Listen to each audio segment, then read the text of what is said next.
मेरी जेठानी के कमरे से रोज चीखने चिल्लाने की आवाज़ आती थी। मुझे जेठ जी के ऊपर बहुत गुस्सा आता था कि आखिर वह उसके साथ क्या करते हैं। जब मुझसे रहा ना गया तो ये सब जानने के लिए एक बार मैं चुपचाप उनके कमरे में चली गई। वहाँ सब कुछ देखकर मेरी आंखें फटी की फटी रह गईं, क्योंकि जेठ जी तो जेठानी जी के साथ क्या कोई ऐसा।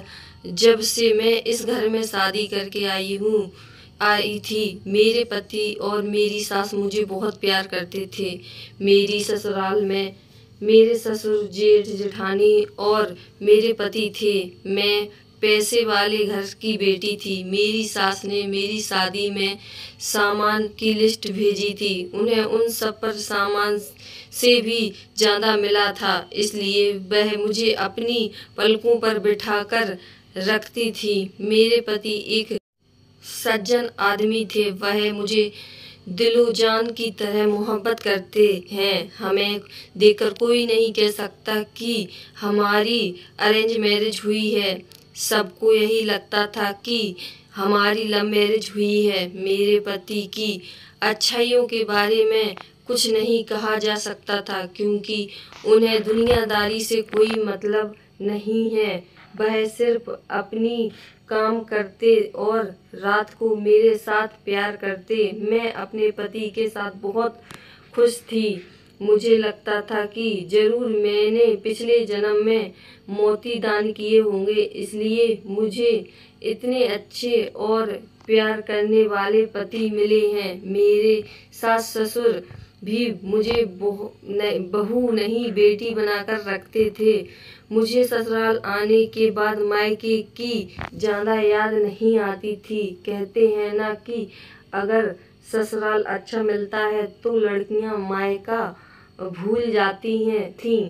मेरे ससुराल वाले हैसियत में मेरे मायके वालों से कम थे, लेकिन जब प्यार होता है तो धन दौलत का कोई मोल नहीं होता है। मेरी शादी को 1 महीना हो गया था। मेरी शादी शुदा जिंदगी अच्छी चल रही थी।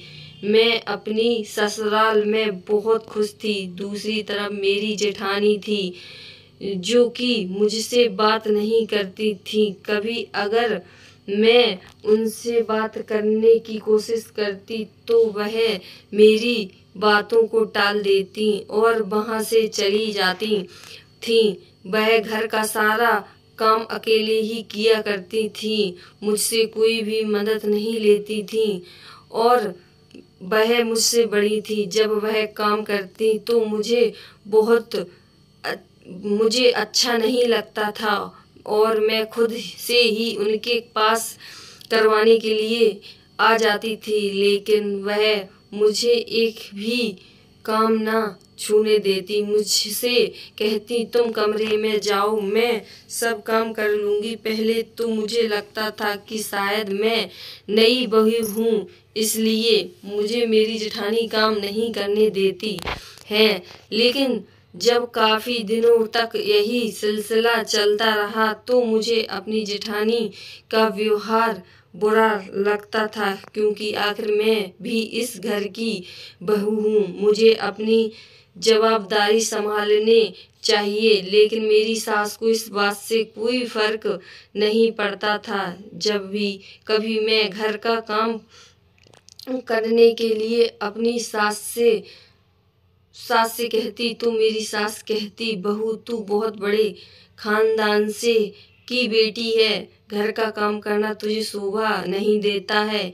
ये सब लोग मुझे अमीर खानदान का समझकर मुझे काम नहीं करने देते थे, जबकि मेरे मन में ऐसा कुछ नहीं था।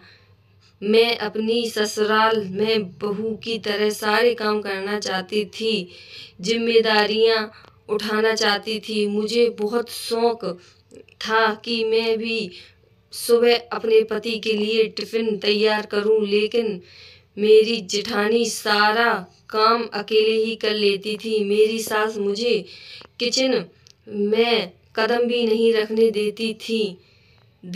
इतने दिन शादी के हो गए थे, लेकिन अभी तक मेरी जेठानी से मेरी कोई बात नहीं हुई थी। हम दोनों एक दूसरे के लिए अनजान थे। एक घर में रहते हुए भी हम अजनबी थे। मेरा स्वभाव ऐसा था कि मैं सबसे घुल मिल कर रहना चाहती थी, जबकि मेरी जिठानी तो कभी मेरी तरफ देखती भी नहीं थी। मुझे उनका व्यवहार अच्छा नहीं लगता था। एक बात मुझे और भी बेचैन करती थी कि मेरी जेठानी के कमरे में रोज उनके रोने चीखने चिल्लाने की आवाज़ आती थी। मैंने अपने पति से पूछा तो वह मेरी बात को टाल देते थे। मुझे अपने जेठ के ऊपर बहुत गुस्सा आता था कि वह कैसे इंसान है, कितना फर्क है दोनों भाइयों में। मैं अपनी बीवी को बहुत चाहता था और दूसरी अपनी पत्नी को। एक रोज मेरे पति 2 दिन के लिए अपने दोस्त की शादी में गए हुए थे। रात हो गई, मैं अकेली थी। मुझे आज भी वही आवाजें आ रही थीं। पहले तो मैंने अनसुना किया, लेकिन आज मेरे पति घर पर नहीं थे। मेरे मन में उन आवाज़ों को जानने के लिए उथल पुथल हो रही थी। आखिर मुझसे रहा नहीं गया। मैं चुपचाप उनके कमरे के बाहर कान लगाकर खड़ी हो गई। मैं कुछ समझ पाती तब तक वे आवाज़ें बंद हो चुकी थी। मैं थोड़ी देर वहाँ खड़ी रही, लेकिन जब मुझे कुछ समझ नहीं आया तो मैं वापस अपने कमरे में चली गई, क्योंकि मुझे डर भी लग रहा था कि कहीं मुझे कोई उनके कमरे के बाहर देख न ले। आवाज़ें बंद हो चुकी थी। मैं भी सो गई। जब सुबह उठी तो मेरी जेठानी किचन में नाश्ता बना रही थी और देखने में खुश लग रही थी। मैंने सोचा कभी तो ये रात में रो रही थी, चीख चिल्ला रही थी, अब इन्हें क्या हो गया, इतनी खुश लग रही हैं। मैंने किसी से कुछ नहीं कहा। आज का दिन बीत गया। मुझे खाना नहीं बनाना होता। आज मैंने अपनी सास से कह दिया कि मम्मी जी, आज रात को मैं खाना नहीं बनाऊंगी, सिर दर्द हो रहा है, दवा खाकर सोने जा रही हूँ। मेरी सास तो वैसे भी मुझे बहुत प्यार करती थी। मैं जो भी कहती थी वही करती थी। वह बोली ठीक है बहू, जाओ दवा खाकर आराम करो और अगर कोई परेशानी हो तो बताना जरूर। मैंने कहा ठीक है मम्मी जी, वैसे टेंशन की कोई बात नहीं है, आप खाना खाकर सो जाइएगा। मेरी सास चली गई। अब मेरे दिमाग में सच्चाई जानने के लिए एक प्लान घूम रहा था। मेरे पति तो शादी में ही गए थे। अपनी सास को भी समझा दिया। अब मैंने अपने बेड पर 4-5 तकिया रख कर चादर से उड़ा दिया। अगर कोई दूर से देखेगा तो उसे लगेगा कि मैं चादर ओढ़कर सो रही हूँ। और मैं मौका देकर चुपचाप अपनी जेठानी के कमरे में घुस गई।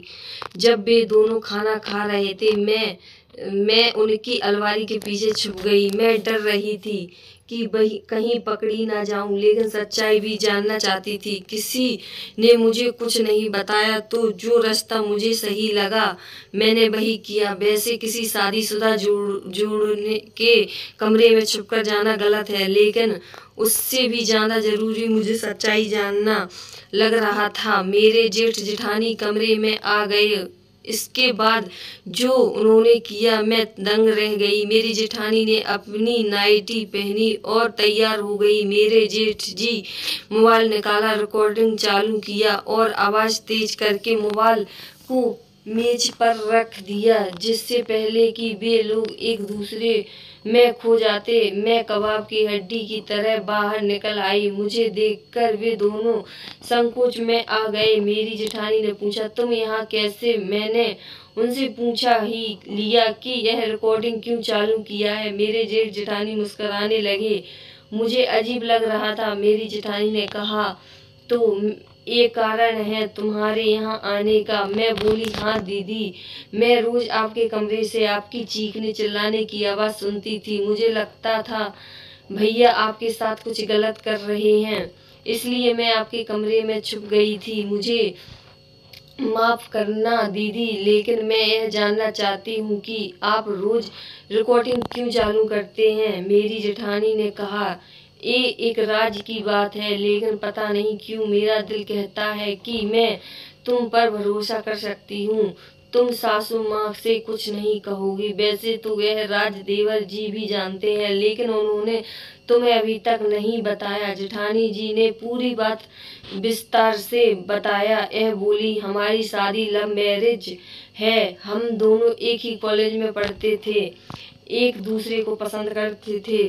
सासू माँ हमारी शादी के खिलाफ थी, लेकिन जब हमने उनसे बिना पूछे बिना बताए शादी कर लिया तो वह मुझे अपने घर से रखने के लिए तैयार हो गई, क्योंकि मेरे पति ने कहा, हम दोनों जहाँ भी रहेंगे साथ रहेंगे। कोई भी माँ कैसी भी हो, लेकिन हम अपने बच्चों से दूर नहीं रह सकते। इसलिए मैं और मेरे पति यहाँ रहने लगे। लेकिन सासू माँ मुझसे नफरत करती थी। वह मुझे इस घर से निकालना चाहती थी। इसके लिए वह अक्सर मेरे पति के मेरे खिलाफ कान भरती रहती थी। कभी मेरे खाना बनाने पर कभी कमी निकालती, कहती अपने मायके से कुछ सीखकर नहीं आई हो, कैसी लड़की से शादी कर लिया। कभी मुझे चरित्रहीन साबित करने की कोशिश करती हैं, तो कभी मुझे बाज बोलकर तलाक दिलवाने की कोशिश करती हैं। वह अक्सर मेरे पति से कहती, तू इस लड़की को छोड़ दे, यह किसी काम की नहीं है। मैं तेरी शादी अच्छी लड़की से करवाऊंगी, जो बहुत पैसे वाली घर की होगी और बहुत सारा दहेज लेकर आएगी। इन्हीं सब बातों से मैं और मेरे पति हम दोनों दुखी रहते थे। एक बार हमारे बीच लड़ाई झगड़ा हो गया। उस दिन मेरी सास बहुत खुश थी। उन्होंने मुझे कोई ताने नहीं मारे, मेरे पति को भी मेरे खिलाफ नहीं भड़काया। तब से हमने यह रास्ता निकाल लिया कि हम दोनों रोज रात को ऐसे लड़ेंगे झगड़ेंगे कि सासू माँ को लगे कि बीच में कुछ सही नहीं है।